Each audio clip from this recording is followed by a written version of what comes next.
ओम शांति। बाबा कहते, मीठे बच्चे, अपने को सुधारने के लिए अटेंशन दो, देवी गुण धारण करो। बाप कभी किसी पर नाराज नहीं होते, शिक्षा देते हैं, इसमें डरने की बात नहीं। पर्सन बच्चों को कौन सी एक स्मृति रहे तो टाइम वेस्ट ना करें। बच्चों को कौन सी एक स्मृति रहे तो टाइम वेस्ट ना करें। उत्तरीय संगम का समय है, बहुत ऊंची लॉटरी मिली है। बाप हमें हीरे जैसा देवता बना रहे हैं। यह स्मृति रहे तो कभी भी टाइम वेस्ट ना करें। यह नॉलेज सोर्स ऑफ इनकम है,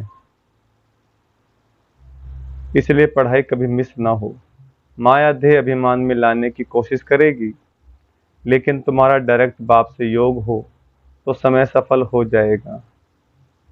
ओम शांति। बच्चों को यह तो मालूम है कि यह बाप है, इसमें डरने की कोई बात नहीं। यह कोई साधु महात्मा नहीं है जो कोई बद्दुआ करेंगे या गुस्सा करेंगे।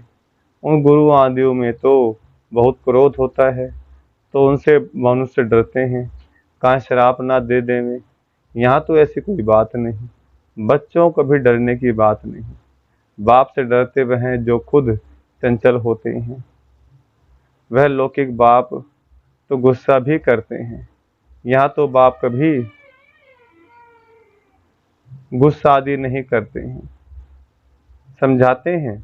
अगर बाप को याद नहीं करेंगे तो विक्रम विनाश नहीं होंगे, अपना ही जन्म जन्मांतर के लिए नुकसान करेंगे। बाप तो समझा नहीं देते हैं, आगे के लिए सुधर जाएं। बाकी ऐसे नहीं कि बाप नाराज होते हैं, बाप तो समझाते रहते हैं। बच्चे अपने को सुधारने के लिए याद की यात्रा पर अटेंशन दो, साथ साथ चक्कर को बुद्धि में रखो, देवी गुण धारण करो। याद है मुख्य, बाकी सृष्टि चक्कर की नॉलेज तो बहुत सिंपल है। वह सोर्स ऑफ इनकम है, परंतु उनके साथ देवी गुण भी धारण करने हैं। इस समय है बिल्कुल आसुरी गुण। छोटे बच्चों में भी आसुरी गुण होते हैं, लेकिन उन्हों को मारना बिल्कुल नहीं है और ही सीखते हैं।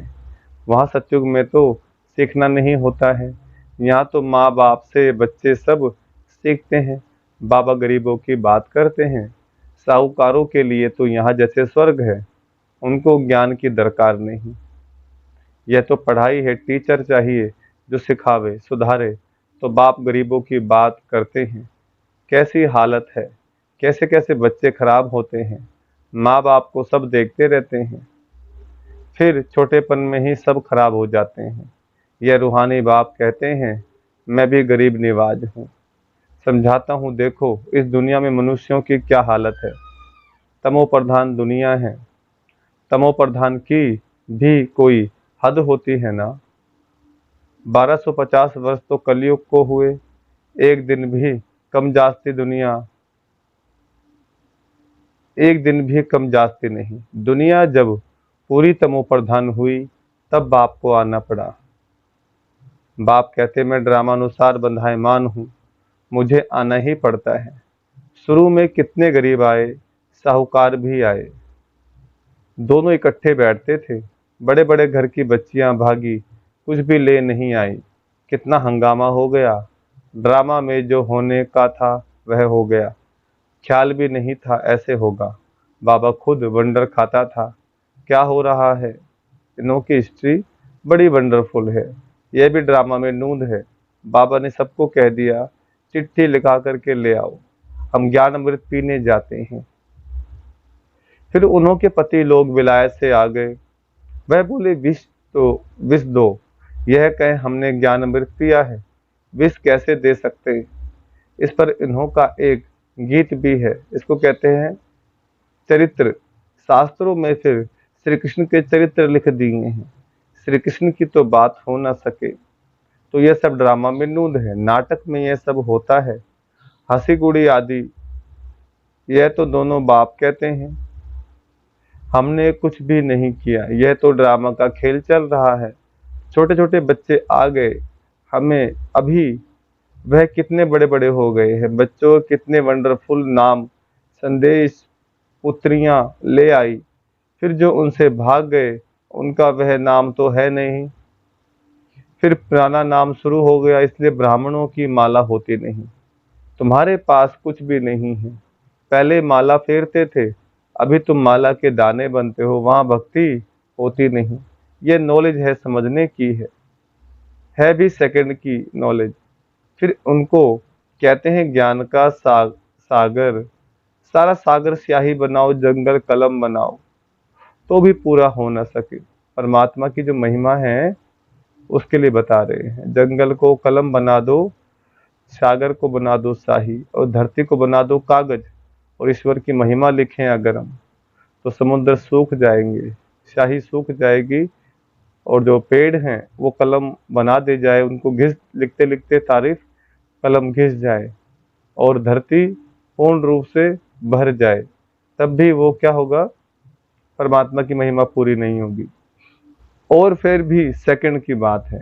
बाबा कहते हैं अलफ को जान गए हो तो बेबादशाही जरूर मिलनी चाहिए। तो वह अवस्था जमाने में अर्थात पति से पावन होने में मेहनत है।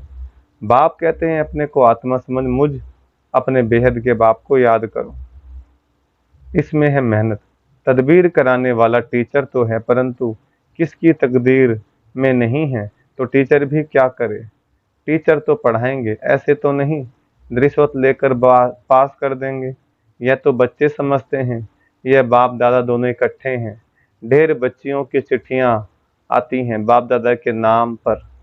शिव बाबा केयर ऑफ प्रजापिता ब्रह्मा, बाप से वर्षा लेते हो, इस दादा द्वारा त्रिमूर्ति में है, ब्रह्मा द्वारा स्थापना कराते हैं। ब्रह्मा को क्रिएटर नहीं कहेंगे, बेहद का क्रिएटर तो वह बाप ही है। प्रजापिता ब्रह्मा भी बेहद का हो गया। प्रजापिता ब्रह्मा है तो बहुत प्रजा हो जाएगी। सब कहते हैं ग्रेट ग्रेट ग्रैंडफादर। शिव बाबा को ग्रेट ग्रेट ग्रैंडफादर नहीं कहेंगे, वह तो सभी आत्माओं का बाप हो गया। आत्माएं सभी भाई भाई हैं, फिर बहन भाई होते हैं। बेहद के सिजरे का हेड प्रजापिता ब्रह्मा हो गया। जैसे बिरादरी का सिजरा होता है ना, यह बेहद का सिजरा। आदम और बीवी, एडम और ईव किसको कहते हैं, ब्रह्मा सरस्वती को कहेंगे। अब सिजरा तो बहुत बड़ा हो गया है, सारा झाड़ जड़ीभूत हो गया है। फिर नया चाहिए, इसको कहा जाता है वैरायटी धर्मों का झाड़। वैरायटी फीचर्स हैं, एक ना मिले दूसरे से। हर एक की एक्टिविटी का पार्ट एक ना मिले दूसरे से।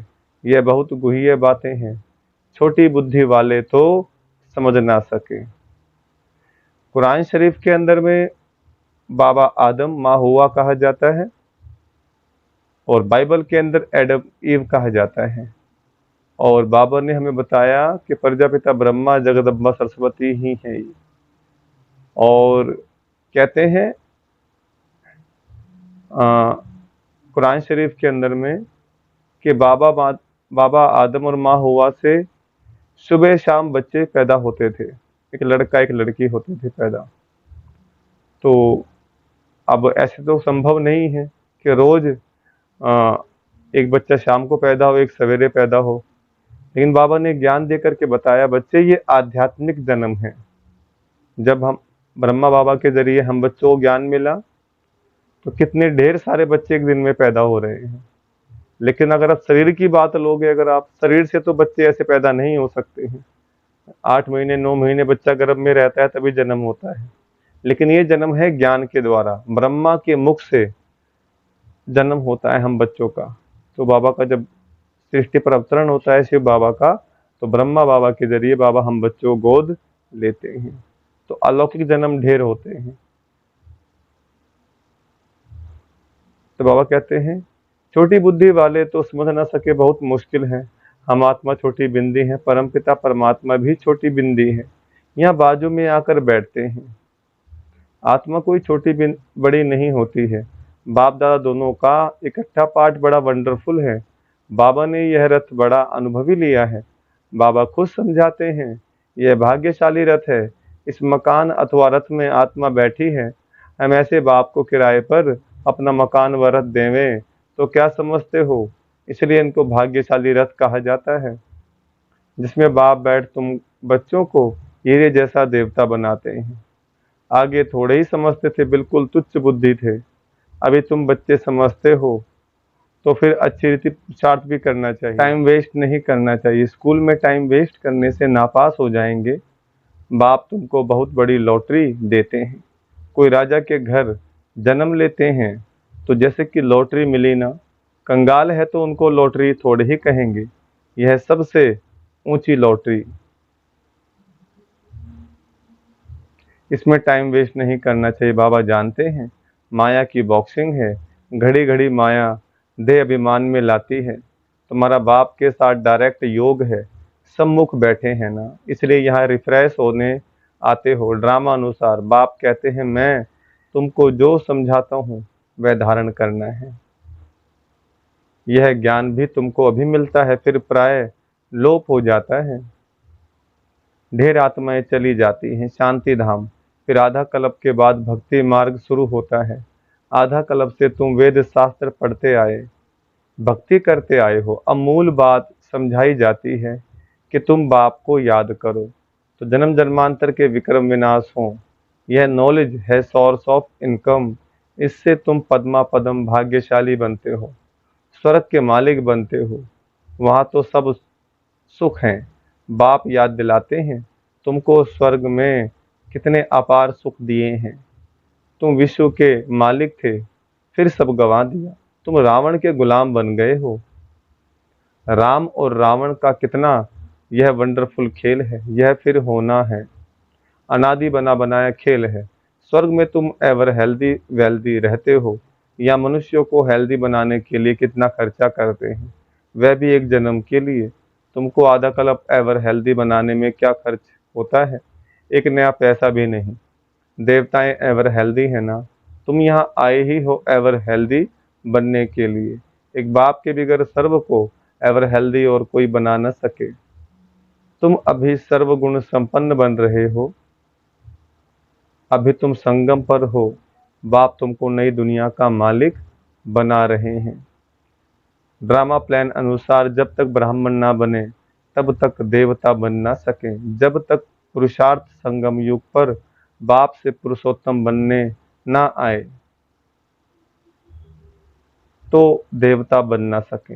अच्छा, आज बाबा ने रूहानी ड्रिल भी सिखलाई, नॉलेज भी सुनाई, बच्चों को सावधान भी किया। गफलत नहीं करो, उल्टा सुल्टा बोलो भी नहीं, शांति में रहो और बाप को याद करो। अच्छा, मीठे मीठे सिकलदे बच्चों प्रति माता पिता बाप दादा का याद प्यार और गुड मॉर्निंग।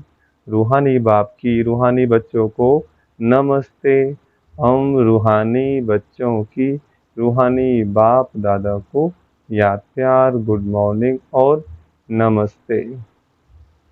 धारणा के लिए मुख्य सार। पहला पॉइंट, विक्रम विनाश कर स्वयं को सुधारने के लिए याद की यात्रा पर पूरा अटेंशन देना है, देवी गुण धारण करने हैं।